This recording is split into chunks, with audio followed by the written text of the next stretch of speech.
Coming into this world as a black woman, I grew up with the harsh reality of needing to make it on my own. Minorities are looked at with a different lens and are not taught equally. Teachers have a certain way of educating their class, but they have failed to notice the strategies that can be used to help make a better system for students of color, such as the critical race theory. Critical race theory will allow educators to take racial injustice more seriously and discuss present-day racial issues minorities face. The article, The 20th Year Anniversary of Critical Race Theory in Education, Implications for Leading to Eliminate Racism, gives us insight on how implementing this method within schools will broaden teachers' and students' understanding of racism in education. Educators can see their students in a different light, and students will better understand the curriculum. The article states, thus, rather than viewing racism as random, infrequent, isolated, and out-of-the-ordinary events, CRT posits racism always has been and always will be endemic and pervasive in society. The movie Freedom Writers gives the audience a hopeful feel about students of color being treated as less than in their high school. A class of minorities are given a new teacher, a white female who notices their struggles and tries to understand what they are going through. Through this, she is able to change them and affect them in a way that many other teachers could not. But at the end of this movie, she only continues to teach and help these group of minorities. Do you see the problem? This is what we call the white savior complex in Hollywood's depiction of the education crisis. Racism in the educational system has been controversial because the issue is represented with the white savior being its main character, which takes away from the real point of the story, how minorities overcome disadvantages presented to them in everyday life. How can the art world accurately represent the complexities of racism in education without including white savior moments as their strategy of change or improvement in the system? The article, Blindsided by the Avatar, White Saviors and Allies Out of Hollywood and in Education, gives us insight on how Hollywood misrepresents people of color in their true stories. Writer Julio Camarada states, the existence of white saviors may help some people of color, but it will not result in long-term systematic change. This is true as we look into the movie The Blind Side, a white mother adopting a black, low-income teenage male and eventually leads him to success. Although taking him in and getting him through tough challenges helped him, the depiction of the story reflected more on the mother than it did on the son.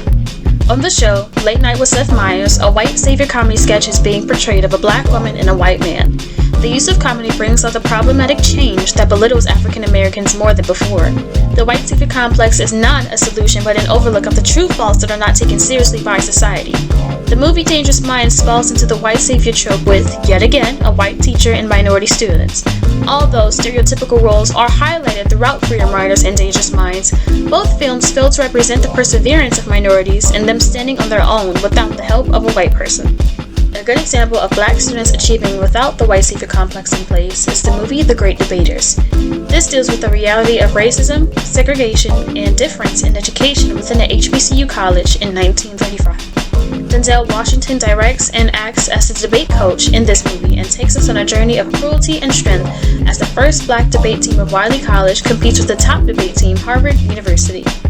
They face many challenges along the way, including white lynch mobs, unethical arrests, and the use of disrespectful language against black people. Denzel teaches his students how to use their experiences with the teachings of black voices implemented as a way of avocation. They did not let their harsh reality tear them down, but make them do better. Dear White People gives us a singular narrative during the 21st century. In an interview with Casey Autchison, she specifically uses the word denial for public schools as the reason why students are not getting a quality education. There's a metaphor that she says called one size fits all. This metaphor is what Dear White People tries to break away from. A black student union tries to wake up their college and make them realize the racist issues within their community. Though these students face racial challenges, they also face their own personal identities, how to fit into the black community without being ashamed of who they are as a person. The documentary Teach Us All shows how students decide to take things into their own hands and make a difference in their school system just like the students did in Dear White People. We then get a true depiction of reality and representation through film. Teach Us All shows evidence and gives personal experiences from students of the racial hardships they face through the school system. Freedom Writers gives us representation of help with a simple solution, but the real world isn't that easy. Not every minority class has a white shiny armor. In an interview with Oprah, the cast of The Great Debaters discusses the kind of mentor Denzel was for them. Each of these cast members received knowledge and learned as an actor and as a person. Through film, Denzel became a teacher to them. He implemented real-life discussions and taught them with honesty and truth. Real-life issues have to be talked about and dealt with, which is why the critical race theory is so important. Freedom Writer shows challenges of racial inequality and how to save it, but not how to talk through it in a proper way. Using the Holocaust as a way for students to understand the world better does not give an easy fix to the problem. Yes, it's great to learn, but that still means less than they know of their own history and past. Creator Justin Simeon and the directors of Dear White People speak on their indifferences within the film industry and in real life. They speak on the obstacles they faced because of sexuality and race. All directors come from different backgrounds, and each one of them felt unheard and misunderstood. Although it doesn't deal with the education specifically, we see how the school system is very similar to the outside world and it isn't acknowledged.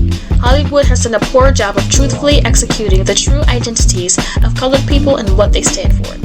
Which brings us to the movie Half Nelson, which breaks away from doing any standing and just being. This film, starring Ryan Gosling and Anthony Mackie, gives us a true depiction of the challenging reality as we see how Gosling teaches and cares for his students who are majority black. We begin to see a true teacher-student relationship as Gosling struggles with drugs and addiction and notices how one of his students are heading down that same road. Anthony Mackie tries to recruit the student as a drug dealer, but Gosling steps in and tries to make things right. The entirety of this movie breaks away from race and mainly focuses on the struggles that people can face and the challenges to break free from it. We see that The Great Debaters, Dear White People, Teach Us All, and Half Nelson shows the true portrayal of what's been missing out of Hollywood's films today. The Blind Side, Freedom Writers, and Dangerous Minds just goes to show how white characters shadow over the big racial issues with a slap on the wrist. Change can be made with our minds and actions, but it has to be transformative. Do better, Hollywood.